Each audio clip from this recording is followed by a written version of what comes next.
नेत्र, दंत और हड्डी रोग से मुक्ति पाने का जो शिविर है, उसके जो सूत्रधार हैं डॉक्टर संजीव शर्मा जी, मैं चाहूँगा कि वो आए और अपने सूक्ष्म संबोधन से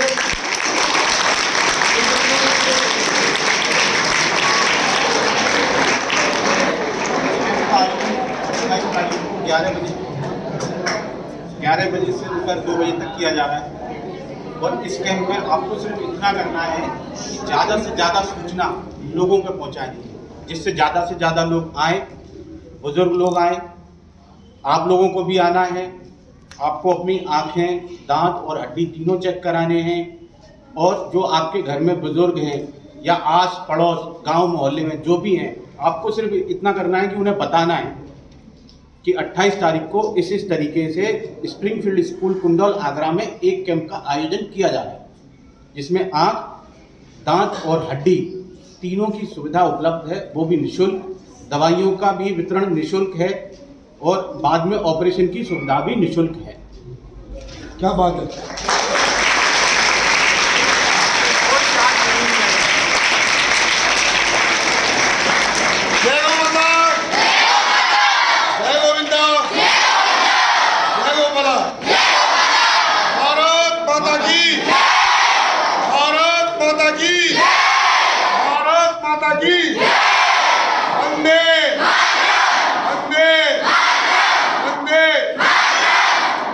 आपको केवल शिविर के लिए लोगों को सूचना देनी है।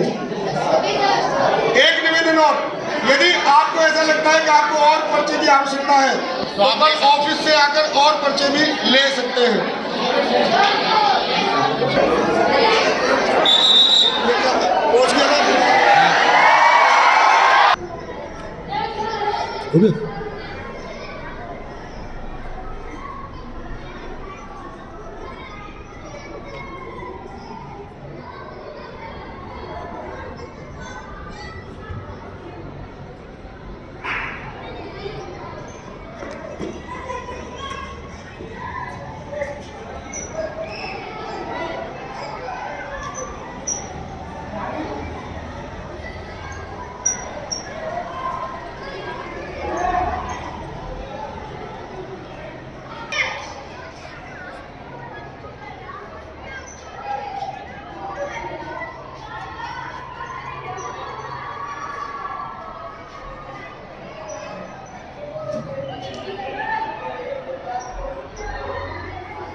पहुंच गया था। अभी हमारे साथ में है डॉक्टर संजीव शर्मा जी, जो श्री बाबूलाल एवं श्रीमती पार्वती देवी जी की स्मृति में पीबी मेडिकेयर की ओर से निःशुल्क नेत्र, दंत एवं हड्डी शिविर दिनांक 28/11/2021 दिन रविवार को Springfield inter college Kundaul Agra में आयोजित किया जा रहा है। उसके सूत्रधार हैं, तो अभी डॉक्टर साहब से बात करते हैं कि इस शिविर के लिए उन्होंने क्या क्या योजना बनाई है। डॉक्टर साहब, पहले तो मुझे आप ये बताएं कि जैसे एज ए डेंटिस्ट, एक दंत चिकित्सक के रूप में आप यहाँ पर क्या क्या जो परेशानियाँ हैं उनको आप उनके बारे में सोचते हो, और जो परेशानियाँ होंगी फिर उनका जो निदान किस तरीके से आप करेंगे? देखिए, दंत चिकित्सा में एक सबसे बड़ा अहम रोल है कि जितनी जल्दी हम बीमारी को पकड़ पाएँ, या जितनी जल्दी, जैसे बच्चों में दांतों में कीड़ा लगना है और उनकी पायरिया की समस्या रहती है, उनके साथ दांत पीले रहते हैं, उस अगर समस्या को हम पहले पकड़ पाए हैं तो हम उसका निदान बड़ी अच्छी तरीके से कर सकते हैं। अगर बच्चों में कीड़े लगे हुए हैं और उनके कीड़ों को निकालकर उनमें मसाला भर दिया जाए तो वो ज़्यादा गहरे नहीं हो पाते, जिसकी वजह से बच्चों को दर्द नहीं होता है, रूट कैनाल नहीं करनी पड़ती है, और इन समस्या को सिर्फ परीक्षण के द्वारा ही देखा जा सकता है और इनको समाप्त किया जा सकता है, इन समस्याओं को। तो हम बच्चों में जो उत्पन्न हो रही हैं जो समस्याएं हैं उनको पहले परीक्षण करेंगे, उसके बाद उनका निदान करेंगे। और विशेषकर इसमें जो हमारा जो फोकस है वो नेत्र पर है। जो बच्चों में जो नेत्र की समस्याएं होती हैं उनको दूर करना है।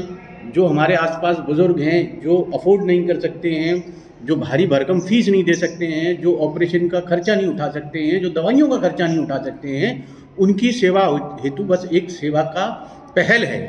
डॉक्टर साहब, जैसे अभी कल संडे को यहाँ पर शिविर लगेगा, तो उसमें जो बच्चे यहाँ पर जो आने वाले हैं नेत्र रोग से संबंधित, तो आपको जैसे एज अ डॉक्टर आप क्या सोचते हैं कि जैसे उनके नेत्र में अक्सर किस तरह की परेशानियाँ होती हैं? बच्चे अपने आप को बता नहीं पाते हैं, बच्चे दूर बैठे हैं, उन्हें बोर्ड पर दिखाई नहीं दे रहा है कि टीचर क्या पढ़ा रहे हैं, और हम ये सोचते हैं कि बच्चा पढ़ता नहीं है, बच्चा नालायकी करता है पढ़ने में, लेकिन ऐसा होता ही नहीं है। जो आप उसे दिखाने की कोशिश कर रहे हैं वो देख ही नहीं पा रहा है, और उसे ये वो अपने माँ बाप को कह ही नहीं पाता कि मुझे बोर्ड से दिख रहा है या नहीं दिख रहा है। बट ऐसे कई बच्चे जो मेरे पास आए, वहाँ क्लिनिक पर आते हैं, तो वहाँ पता लगता है कि बच्चा का जो मेन कारण है वो देख ही नहीं पा रहा है, बोर्ड तक उसकी डिस्टेंस कितना है उसे दिखाई ही नहीं दे रहा है बोर्ड पे कि टीचर क्या पढ़ा रहे हैं, और बच्चे पर ही सारा दोष रख दिया जाता है कि ये पढ़ता नहीं है।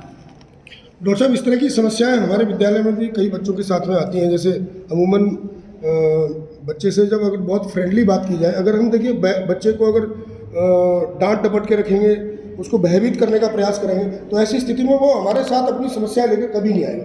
लेकिन चूंकि हम उनके साथ बहुत मित्रवत रहते हैं, तो वो अपनी सारी समस्याएं हमें बताते हैं। तो हमारे यहाँ जो बच्चे हैं उनकी संख्या का कुछ प्रतिशत ऐसा होता है जिनको लिखते समय, पढ़ते समय, या कभी कभी क्लास में जो बोर्ड से भी बहुत देर तक अगर वो देखते हैं तो उनके सिर में दर्द होने लगता है। तो ऐसी स्थिति में जैसे आप क्या निदान उनका सोचते हैं? सर, जिन ऐसे बच्चों को हम अंकित कर लेंगे, उन्हें छांट लेंगे, उसके बाद हम उन्हें ले जाके आप जैसे व्यवस्था कर देंगे, अगर जैसे बाई बस से वो सेंटर पे आएंगे डेफिनेटली, तो फिर हम उनका जैसे आंखों का नंबर निकाल कर उन्हें देना, उनकी समस्या का निदान बहुत हद तक जितना हम कर सकते हैं उस हद तक हम उनकी समस्या का निदान करेंगे। अच्छा, एक बात और डॉक्टर साहब मैं कहना चाहूँगा, अमूमन जो गाँव में जितने बच्चे हैं, उनके जो पेरेंट्स हैं, उनके अंदर अभी भी एक टाबू है, उनके अंदर वो अभी भी एक वो डर है कि यदि बच्चे को हमने चश्मा लगा दिया तो इस चश्मे का नंबर लगातार बढ़ता जाएगा। तो लेकिन अगर नहीं लगाएंगे तो समस्या बढ़ रही। तो ये सही बात है कि चश्मा लगाने के बाद उसका नंबर बढ़ता जाएगा, या चश्मा लगाने के बाद उसकी स्थिति पहले से सही हो जाएगी? सर, भय को मिटाने का सिर्फ एक ही समाधान है, वो है ज्ञान। वही ज्ञान से ही आप किसी भी समस्या का समाधान कर सकते हैं। और पहली बात यह है, जब उन्हें एजुकेट करेंगे, उन्हें समझाएंगे कि नहीं ऐसा नहीं होता, चश्मा अगर आपने नहीं लगाया तो नंबर ज़्यादा पड़ेगा। एग्जैक्टली। और अगर आपने चश्मा लगा दिया तो जहाँ है वहाँ तो खड़े रहेंगे। यस। जिस चीज़ पर, जिस नंबर पर आप आज हम हैं वहाँ खड़े रहेंगे। अगर हमने चश्मा नहीं लगाया तो आज नंबर 0.5 है, कल 1 होगा, फिर 2 होगा, फिर 3 होगा।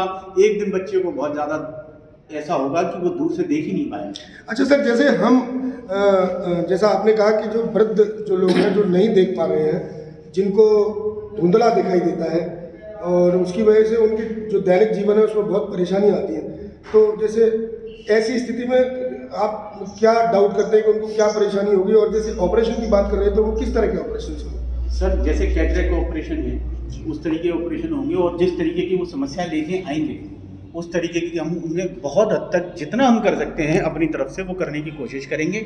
और ऐसे बुजुर्ग अगर हमारे पास आते हैं जिन पर दिखाई नहीं देता, जिन पर फाइनेंशियली कुछ दिक्कतें हैं, और उसको हम सॉर्ट आउट करेंगे। देखिए, मेरे साथ में अभी श्री PD शर्मा जी मौजूद हैं, और ये मैं समझता हूँ कि ये जो बौरे श्री बाबूलाल जी एवं श्रीमती पार्वती देवी जी की स्मृति में PB मेडिकेयर की तरफ से जो निःशुल्क नेत्र, दंत एवं हड्डी शिविर रविवार को Springfield inter college Kundaul Agra के प्रांगण में किया जा रहा है, उसके संरक्षक हैं। आपके आशीर्वाद के बिना ये जो कार्यक्रम है ये संभव नहीं था। मेरे एक निवेदन पर आपने इस ग्रामीण क्षेत्र में इतनी बड़ी पहल की है, तो मैं समझता हूँ कि ये मेरे लिए बड़े सौभाग्य की बात है। मैं बड़ा आभारी हूँ कि मेरे निवेदन को आपने स्वीकार किया। और doctor Anil Sharma ji MS ortho, doctor Anjana Tiwari ji MS ophtha, doctor Sanjeev Sharma ji, doctor Renu Sharma ji एवं इनके सभी साथी लोग जो यहाँ पर निःशुल्क जांच भी करेंगे, और उसके बाद में निःशुल्क दवा वितरण भी करेंगे। और यदि आवश्यकता हुई तो अगर इवन ऑपरेशन तक की, जो कैटरेक्ट या मोतियाबिंद का जो ऑपरेशन की अगर आवश्यकता हुई तो उस तक के लिए वो निःशुल्क व्यवस्था हमारे पूरे समाज के लिए करने वाले हैं। तो मैं आपको बहुत बहुत आभार व्यक्त करता हूँ और मैं ये आशा करता हूँ, मेरा पूरा विश्वास है कि आप का प्यार, आपका आशीर्वाद और मेरे निवेदन पर आप इस पूरी टीम को इसी तरीके से आदेशित करते रहेंगे, ताकि ये जिस तरीके से आप सेवा भावी हैं, तो ये जो टीम है इसका सेवा भाव भी लोगों की सेवा में प्रस्तुत हो सके।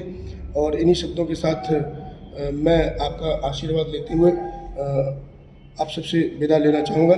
मैं GC Das Madhav, PC Sharma, Springfield inter college Kundaul Agra एवं श्री आनंदम गोधाम से आप सभी जो मेरे व्यूअर्स हैं उनसे निवेदन करूँगा कि यदि आपके आसपास भी कोई ऐसे वृद्ध हैं जिनके मोतियाबिंद की वजह से या अन्य किसी कारण की वजह से वो ठीक से नहीं देख पा रहे हैं, या आपके आसपास भी कुछ ऐसे लोग हैं जिनको दंत संबंधी कोई समस्या है, दांत संबंधी कोई समस्या है, या उनको हड्डी से संबंधित कोई समस्या है, तो इस शिविर में आप जरूर पधारें।